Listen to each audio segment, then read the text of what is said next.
ಹೇಳ್ತೀರಿ super hit ಬಗ್ಗೆ? ಇಲ್ಲ ಮೇಡಮ್, ಒಂದು ಸಿನಿಮಾ ಪೂರ್ತಿ ಇದೀನಿ. ಈಗ ನನಗೆ ಫಸ್ಟು ಈಗ ನಾಯಕ ನಟ ಅಂದಿದ್ದಕ್ಕೆ ಒಂದು ಭಯ ಸ್ಟಾರ್ಟ್ ಆಗ್ಬಿಡ್ತದೆ.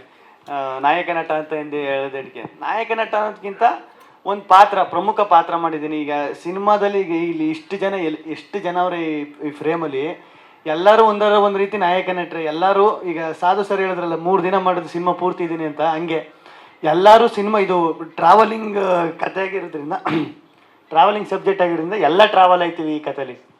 ಅದರಲ್ಲಿ ವಿಜಯಾನಂದ್ ಸರ್ ಕರೆದುಬಿಟ್ಟು ಈ ಥರ ಒಂದು ಪಾತ್ರ ಅಂತೇಳಿ ಆ ಪಾತ್ರನ ನನ್ನ ಕೈಯಲ್ಲಿ ಮಾಡಿಸೋದು ನನಗೆ ಸಖತ್ತು ಖುಷಿ ಆಯಿತು. ಆಮೇಲೆ ಅವ್ರದ್ದು ಇಲ್ಲಿ ನೋಡ್ಬೇಕು, ಸಖತ್ ಖುಷಿ ಆಯಿತು. ಆಮೇಲೆ ವಿಜಯಾನಂದ್ ಸರ್ದು ಒಂದು ಸ್ಪೆಷಾಲಿಟಿ ಏನಂದರೆ ಡೈಲಾಗ್ಸು, ಅದು ಸ್ಪಾಟಲ್ಲೇ ಹಿಂಗೆ ಬೇಡ ಹಿಂಗೆ ಅಂತ ಹಂಗೆ ಚೇಂಜ್ ಮಾಡಿ ಅದು ಪಂಚ್ ಆಗೋ ಥರ, ಸುಮ್ಮನೆ ಡೈಲಾಗ್ ಬರಲ್ಲ, ಪಂಚ್ ಆಗೋ ಥರ ಡೈಲಾಗು ಅದನ್ನ ಸ್ಪಾಟಲ್ಲೇ ಹೇಳಿ ಇಂಪ್ರೂವೈಸೇಷನ್ ಮಾಡೋದು ತುಂಬ ಕಷ್ಟ. ಅದನ್ನು ವಿಜಯಾನಂದ್ ಸರ್ ಮಾಡ್ತಾರೆ, ಸಖತ್ ಖುಷಿ ಆಯಿತು. ನಮ್ಮ ಗೌರವ್ ಬ್ರೋ ನಾವು ಅವರು ಬರೀ ಮೊದಲನೇ ದಿನ ನಾನು ಶ್ವೇತಾ ಅವರು ಮೊದಲನೇ ದಿನನೇ ಸಖತ್ತು ಕ್ಲೋಸ್ ಫ್ರೆಂಡ್, ಒಂದು 2-3 ವರ್ಷ ಪರಿಚಯ ಆಗಿರೋಷ್ಟು ಫ್ರೆಂಡ್ ಆಗ್ಬಿಟ್ಟು ಅಷ್ಟು ಕಂಫರ್ಟ್ ಝೋನ್ ಕೊಟ್ಟು ನನಗೆ ಚೆನ್ನಾಗಿ ಮಾತಾಡಿಸ್ಕೊಂಡು ಚೆನ್ನಾಗಿ ಕಾಮಿಡಿ ಮಾಡ್ಕೊಂಡು ಫನ್ ಮಾಡ್ಕೊಂಡು. ಅದೇ ಈಗ ಟೀಮು ಕರೆಕ್ಟಾಗಿದ್ದಾಗ, ಟೀಮ್ ಎಲ್ಲ ಫ್ರೆಂಡ್ಲಿ ಆಗಿದ್ದಾಗ ನಾವು ಕೆಲಸ ಮಾಡೋಕ್ಕೆ ತುಂಬ ಈಸಿ ಆಯ್ತದೆ. ಆಮೇಲೆ ನಿರ್ಮಾಪಕರು, ನಂಗೆ ಸತ್ಯವರು ನಿರ್ಮಾಪಕರು ಅಂತಲೇ ಗೊತ್ತಿಲ್ಲ, ಪ್ರೊಡಕ್ಷನ್ ಮ್ಯಾನೇಜರ್ ಏನು ಅನ್ಕೊಬಿಟ್ಟಿದೆ ಅಂದರೆ ಅಷ್ಟು ಸಿಂಪಲ್ ಆಗಿದ್ರು. ಆಮೇಲೆ ಸುಮಾರು 1 ವಾರ ಆದಮೇಲೆ ಗೊತ್ತಾಯ್ತು ಇವರೇ ಪ್ರೊಡ್ಯೂಸರು ಅಂತ.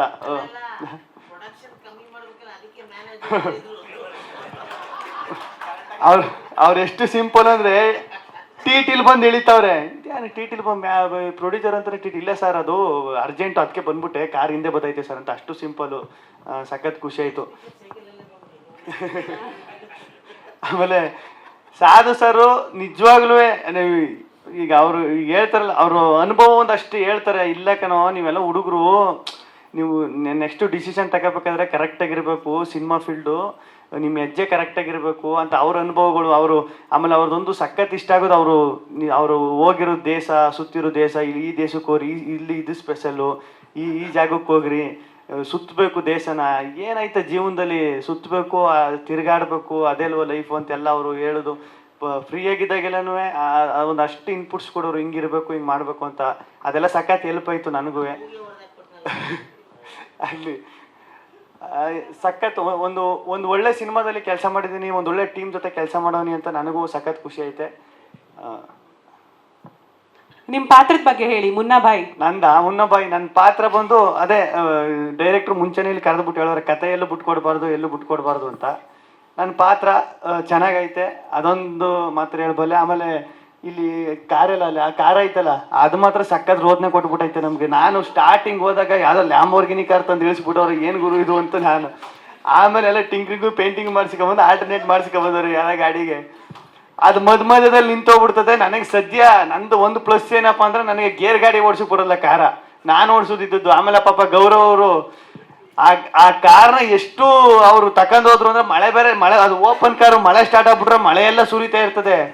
ಈ ಕಡೆ ಈ ಹ್ಯಾಂಡ್ಲ್ ಹಾಕಿದ್ದೆ ಕೈಗೆ ಬರ್ತದೆ, ಈ ಕಡೆ ಗೇರ್ ಎತ್ತಕೋದ್ರೆ ಗೇರ್ ಹಾಕಿದ್ದೆ ಕೈಗೆ ಬರ್ತದೆ.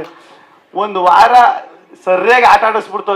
ಎಲ್ಲಿ ಉಡುಪಿಲಿ ಶೂಟಿಂಗ್ ಮಾಡ್ತಾಯಿದ್ದು, ಅಲ್ಲಿಗೆ ತಗೋಬೇಕು ಗಾಡಿಯ. ಹೆಂಗಾಗ್ಬಿಡ್ತು ಅಂದ್ರೆ ಪಾಪ ಅವ್ರು ನೋಡಿ ನನಗೆ ಪಾಪ ಅನ್ನಿಸ್ಬಿಡ್ತು. ಬ್ರೇಕ್ ಹೊಡಿಕೋದ್ರೆ ಅದು ಸ್ಟ್ರಕ್ ಆಗ್ಬಿಟ್ಟದೆ, ಬ್ರೇಕೇ ಓದ್ತಾ ಇಲ್ಲ ಒಂದು ಟೈಮಲ್ಲಿ. ಆ ಥರ ಎಲ್ಲ ಸಿಕ್ಕಾಪಟ್ಟೆ ಆ ಕಾರು. ಅದೇ ನನ್ನ ಪ್ರಕಾರ ಅದೇ ಅನಿಸುತ್ತೆ ಮೇಯ್ನ್ ಹೀರೋ ಈ ಸಿನಿಮಾಗೆ, ಆ ಕಾರು. ಅಷ್ಟೊಂದು ರೋದನೆ ಕೊಟ್ಟಾಕ್ಬಿಡ್ತು ಎಲ್ರಿಗೂ. ಈ ಸಿನಿಮಾದಲ್ಲಿ ಏನಪ್ಪ ಅಂದ್ರೆ, ಆರ್ಟಿಸ್ಟ್ ಯಾರಿಗೂ ರೋದನೆ ಕೊಟ್ಟಿಲ್ಲ, ಟೆಕ್ನಿಷಿಯನ್ ರೋದನೆ ಕೊಟ್ಟಿಲ್ಲ, ಯಾರೂ ಕೊಟ್ಟಿಲ್ಲ. ಅದೊಂದು ಕಾರ್ ಐತಲ್ಲ, ಅದು ಮಾತ್ರ ಎಲ್ರಿಗೂ ರೋದನೆ ಕೊಟ್ಬಿಡ್ತು. ಆಮೇಲೆ ನಮ್ಮ ಕ್ಯಾಮ್ರಾಮನ್ ಸರ್ ಬಗ್ಗೆ ಹೇಳ್ಬೇಕು, ಎಷ್ಟು ಕೂಲು ಅಂದರೆ ಅವರು ತಲೆನೇ ಕೆಡಿಸ್ಕೊತಿರಲ್ಲ. ಹಿಂಗೆ ಕೂಗಾಡೋದು, ಈಗ ಸೆಟ್ಟು ಅಂದರೆ ಕೂಗಾಡೋದು, ಕಿರ್ಚಾಡೋದು, ಆ ಥರ ಏನಿಲ್ಲ. ಈಗ ಡೈರೆಕ್ಟ್ರು ಇದು ಕ್ಯಾಮ್ರಾಮನ್ ಗಂಡ ಹೆಂಡತಿ ಥರ ಇರಬೇಕು ಸೆಟ್ಟಲ್ಲಿ ಅಂತಾರೆ, ಸೇಮ್ ಹಂಗೆ ಇದ್ದಿತ್ತು ಅವರು. ಸಖತ್ ಖುಷಿ ಆಯಿತು. ಲೇಟೆಸ್ಟ್ ಹಾಗೂ ಇಂಟ್ರೆಸ್ಟಿಂಗ್ ಸುದ್ದಿಗಳಿಗಾಗಿ ಬಾಸ್ ಟಿವಿ ಕನ್ನಡ ಚಾನೆಲ್ನ ಸಬ್ಸ್ಕ್ರೈಬ್ ಮಾಡಿ, ಹಾಗೆಯೇ ಬೆಲ್ ಐಕಾನ್ ಪ್ರೆಸ್ ಮಾಡಿ. ಇದರ ಜೊತೆಗೆ ಫೇಸ್ಬುಕ್, ಇನ್ಸ್ಟಾಗ್ರಾಮ್, ಎಕ್ಸ್ನಲ್ಲೂ ಮಿಸ್ ಮಾಡದೆ ಫಾಲೋ ಮಾಡಿ.